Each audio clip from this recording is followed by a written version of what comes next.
చాలామంది వాళ్ళకంత ఉంది వీళ్ళకెంత ఉంది నాకెందుకు పెట్టడం లేదని ఎదుటి వాళ్ళ మీద పడి ఏడుస్తారు.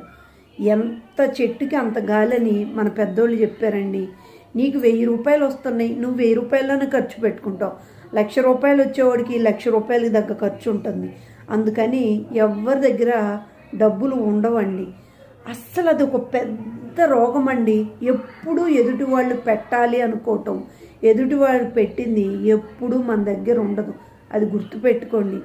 దేవుడు మనకు కలిసి రావాలి, మనం 10 మందికి పెట్టాలి అని మనం అనుకోవాలి. కానీ ఎవ్వరు పెట్టినా బాకీనండి.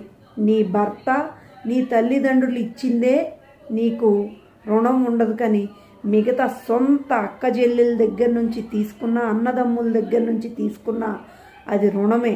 నువ్వు ఎప్పుడైనా సరే వాళ్ళ అప్పు తీర్చాల్సిందే. గుర్తుపెట్టుకోండి. నేను చెప్పింది నిజమా కాదా? నిజం అనిపిస్తే ఒక లైక్ చేయండి.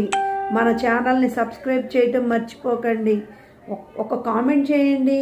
మీ అమూల్యమైన అభిప్రాయాన్ని కామెంట్ రూపంలో తెలియచేయండి. మళ్ళీ మరొక సరికొత్త వీడియోతో మళ్ళీ కలుసుకుందాం. అంతవరకు సెలవు. నమస్కారం.